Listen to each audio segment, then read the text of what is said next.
And joining us at the Roundtable this week is Melissa Hart with the Adirondack North Country Association. Welcome, nice to have you here. For those who aren't familiar, what is it that your organization does? We're a rural development organization that covers the 14 northern counties of New York State, and we work in key sectors of the economy.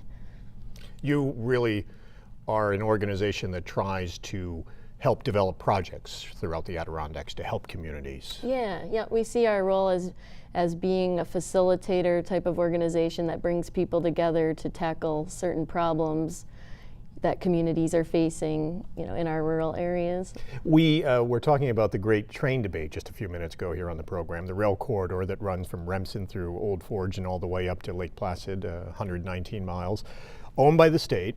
The DOT and the DEC now are holding hearings on what to do with the rail line. It's been debated for years now.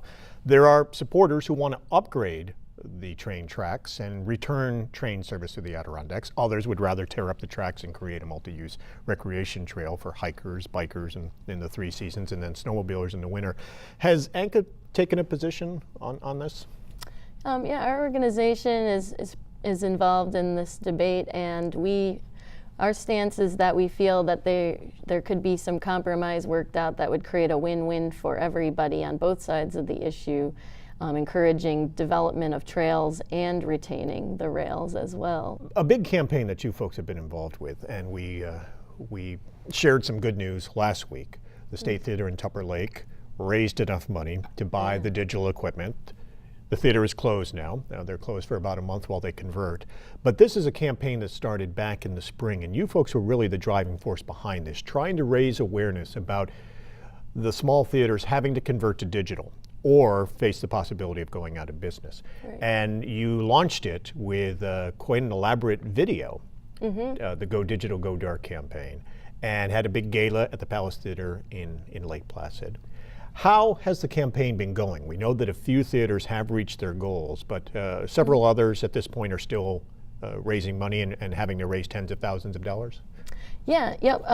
So the campaign has kind of a 3-pronged approach. We have kind of our boots on the ground, grassroots-based fundraising in each of the communities, and then as well as outreach that our organization is doing to major donors, as well as looking for grants and loans, so all kind of happening at the same time. So it's been really interesting coordinating the campaigns in each of the communities, as well as trying to identify the larger funding sources. But it seems like we're at a point where everything's coming together pretty nicely. What type of a deadline are you looking at? Does this run through the end of the year? Basically, that's been the confusing part of what the theaters themselves are hearing from their distributors. When this whole thing first started, it was supposed to be, by the end of this year, no more film. But what they're really seeing is kind of a trickling, a transition into fading out the number of So they may have prints. a little more time. Yeah, but basically we are trying to, get this moving by the end of the year. The Palace Theater, where the kickoff, the gala was held back in April, they have 4 screens, and they've been able to raise enough money to convert 1 screen, but they still have 3 to go, and that's a sizable chunk of money they still have to raise. Yeah, we're making what we're calling right now a push for the Palace, so we're really focusing a lot of fundraising efforts on the Palace, and we just announced on Monday a $20,000 match fund. A major donation came through on that enabled us to create this match fund. So any donation made as of Monday on will go toward that match, and we're also hoping to grow that match fund in order to get them to their goals. They're still, though, $170,000 behind, right? That they still need to raise. About 150, yeah, 150 to or go. so. There is some good news that we've heard in recent months. For some of the smaller theaters with smaller screens, the cost isn't quite as much as they thought. When it was originally estimated, it was $70,000, $75,000, $80,000.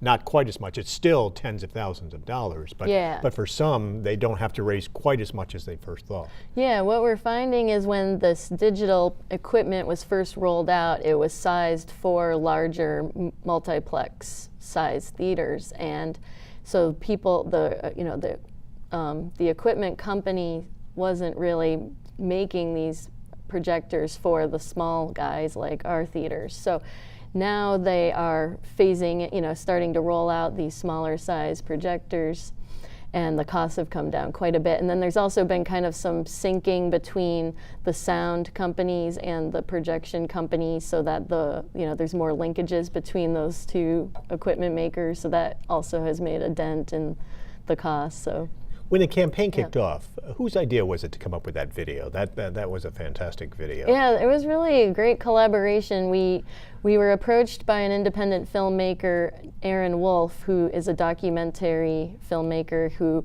did the movie King Corn, which was kind of an interesting look at corn as a commodity product in our country.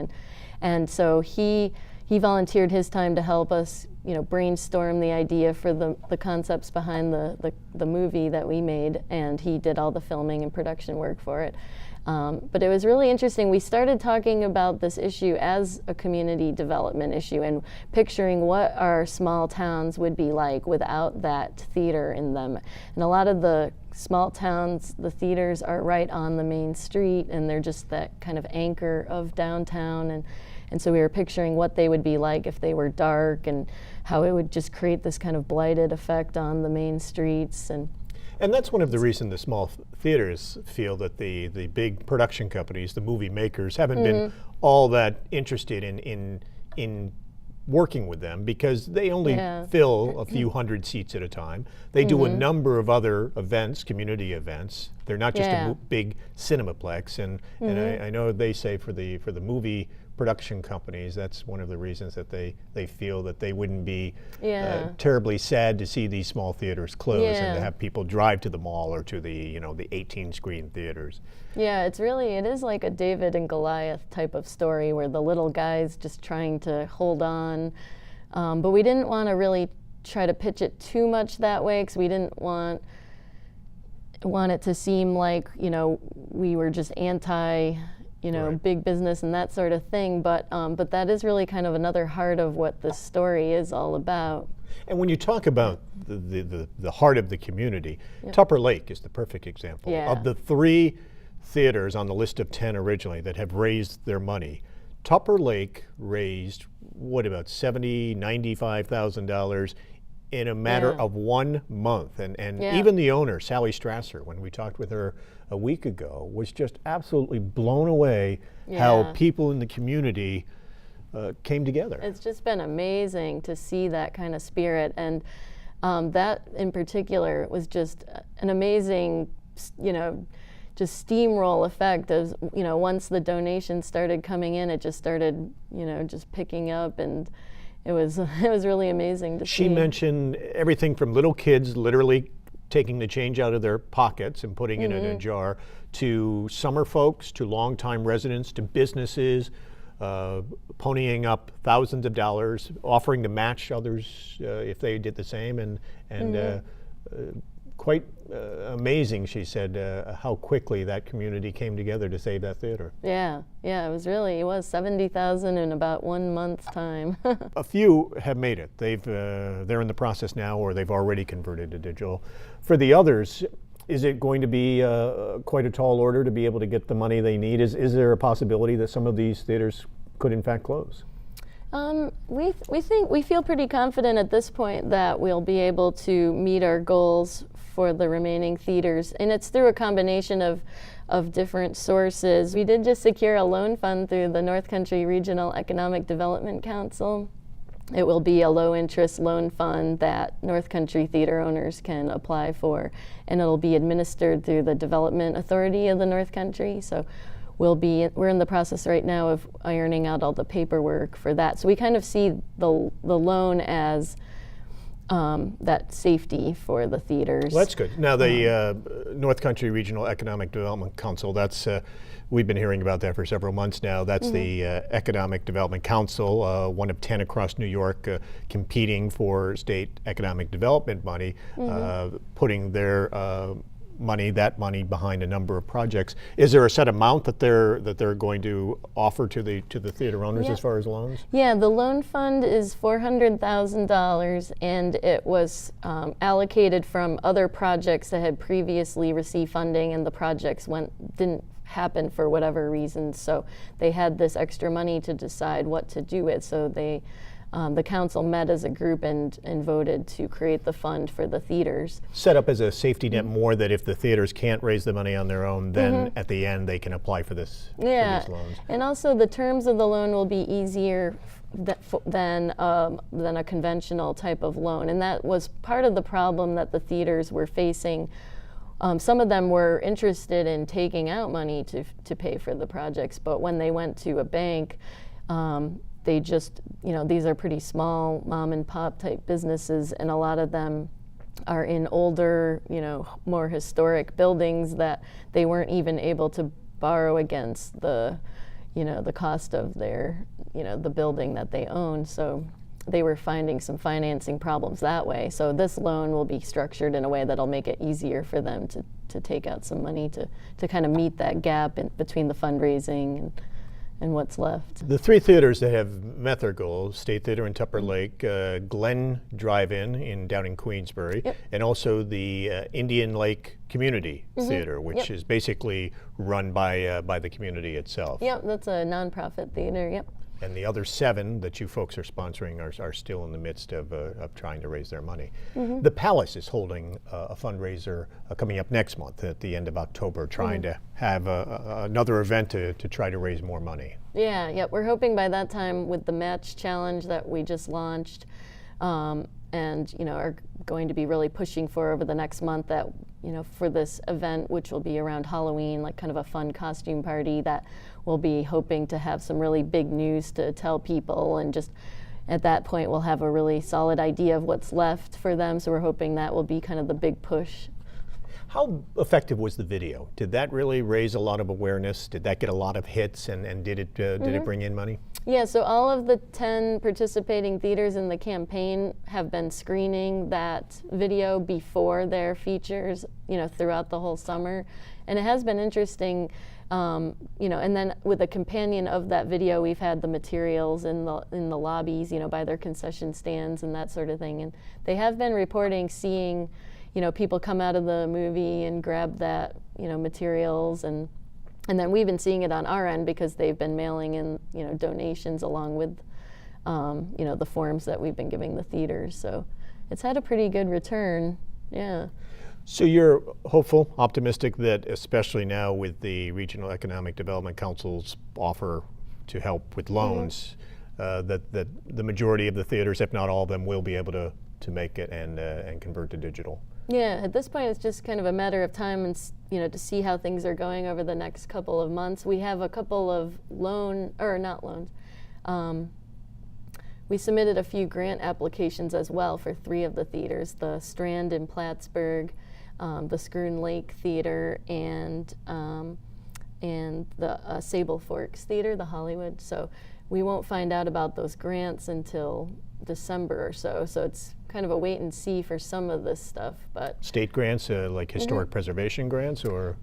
Through the New York State Council of the Arts, actually. They have a dedicated loan fund or a dedicated pool of money that they created specifically for this digital conversion. And obviously for the Strand Theatre in Plattsburgh, it's also the Strand in Strand Lake, but for the Strand in Plattsburgh, this is part of their bigger renovation project, and they've opened and are continuing to make improvements to the theater. But is this the perfect example of how theaters like this, if not for many years, now many are looking at them as the potential to be anchors for the downtown and to bring in people and economic development? Yeah, part of the advantage of this digital equipment will be that the theaters can be more innovative too with their programming. So it's something that's not a direct issue in our campaign, but it'll be something that we feel will really benefit communities once all this equipment's in place, is that they can be able to screen visiting filmmakers work, where now, you know, without a 35 millimeter print, they can't really do stuff like that, and also access all sorts of new and exciting programming. So ANCA's working on a number of other projects throughout the Adirondacks. You're involved in a lot of sustainability projects, also biomass projects. So really a number of things that you folks have going on. yeah, it's pretty exciting. Biomass is being looked at in a number of communities, and you're involved with that. You're looking at energy needs of the Adirondacks and sustainability there. You folks have been doing that for a number of years, and backing a number of projects that are being tried in some communities around the Adirondacks. Yeah, we see basically everything that we get involved with and do comes back to supporting strong local economy. So the biomass concept is a really good one, because instead of sending our energy dollars, you know, outside the region with oil, we can, you know, with sustainable harvesting of wood, we can theoretically, you know, heat more of our homes and that sort of thing. So.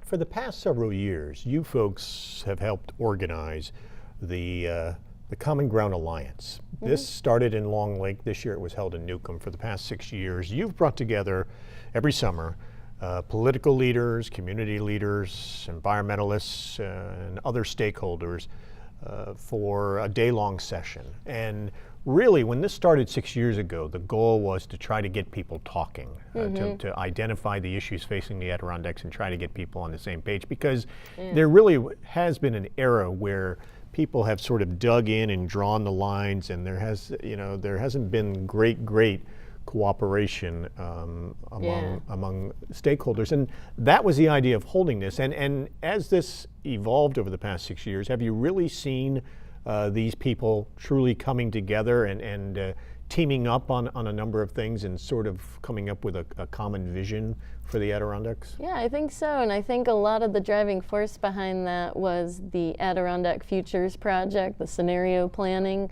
I think that really got people thinking in a concrete way of what does the future look like for our region and how do we get there. And so I feel like that's been instrumental in bringing people together and brainstorming these common ideas. So this was Jim Herman and Dave Mason. They came up with this idea of 6 scenarios of how we see the Adirondack Park, say, over the next 20, 25 years. And I think people rallied sort of around one of the visions. And this year, was there sort of the feeling that now you see many people who maybe for years were foes or taking staunchly different stances on things now coming together and working for the common good of the Adirondacks and sort of coming up with a vision of how to work on economic development while at the same time keeping the Adirondacks as they are, pristine and what makes them so great, but at the same time sort of having a common vision when it comes to economic development. Yeah, and that's what was so amazing about that project, because they pretty much nailed each of those perspectives of where people fall in that spectrum of, preservationist versus, economic development, and how can we, kind of come together on some of those issues. And so this year's theme was, kind of evaluating where we are in that process and creating kind of like a baseline of how do we move forward and where do we see ourselves going. And so it's pretty neat. We hear from a number of people who have attended it for a few years, and Willie Janeway is the new executive director of the Adirondack Council, and he's just said in recent weeks that he is setting up meetings with various community leaders and working on some of these projects. And again, I think this has sort of grown out of this a new attitude of working together with one another with many of the same goals in mind. Yeah, really a new spirit of collaboration, and it seems overly optimistic maybe to paint it that way, but I've definitely have seen it happening, and like you were saying, these different examples of that in action. A little bit earlier, you mentioned about the North Country Regional Economic Development Council, known as NCREDS to many people. Part of their mission has been coming up with a sustainability plan, and that's where ANCA has been playing a big role over the past several months, and there are some new developments there. Yeah, and that I guess ties also in this new kind of spirit of collaboration, because what the council has really done is, gathered all these leaders across the North Country together to create that kind of shared vision. And at first it was, strictly economic development type of issues, but now it's this new initiative was to create a sustainability plan, and each of the regions in the state were doing their own. And ANCA, my organization, was involved in doing some of the stakeholder outreach for this plan, which was unveiled a few months ago, the finished product. And it was also just recently submitted for an American Planning Association award, which we just received word that we received. Yeah, and while the Economic Development Council looks at major projects, funding for, say, Bombardier, helping International Paper in Ticonderoga convert eventually over to natural gas, the sustainability part of it probably looks at like some of the things you folks have been working on already for a number of years, energy projects, biomass, and things along those lines. Yep. Some of the early projects that have been coming out of this plan just in the past couple of months have been to do an assessment of our current, the current conditions of our woods, our forests, and what kind of a sustainable amount of harvesting could be. And so kind of doing the surveying and assessment of that capacity. And also there's been a number of smaller projects that are going on around the region that the plan has highlighted as kind of success stories and models of what other places around the region could accomplish. So it's also kind of shining a light on some of the work being done, as well as seeing opportunities to expand and develop those areas. So looking at not only keeping the forest working, but a number of other projects long term, whether it's again energy projects, whether it's projects along those lines. Yeah. It breaks down. The plan has 7 different focus areas. So energy and biomass is just one of them, and then there's water management, waste management, livable communities. Which of course is a huge deal, because so many of these communities are seeing population drops and graying populations, and that's been a big concern for a number of years now. The exit of young people and how to keep these communities alive and find ways to help them survive and if possible thrive. Yeah, exactly, and developing the kind of infrastructure that can help as people age. Maybe it's developing more public transportation to help people get around without cars, or creating more walkable areas in our community. So stuff like that definitely ties into the plan. Good. Well, Melissa Hart, thank you very much for taking the time to be with us. We appreciate it. Yeah, thank you.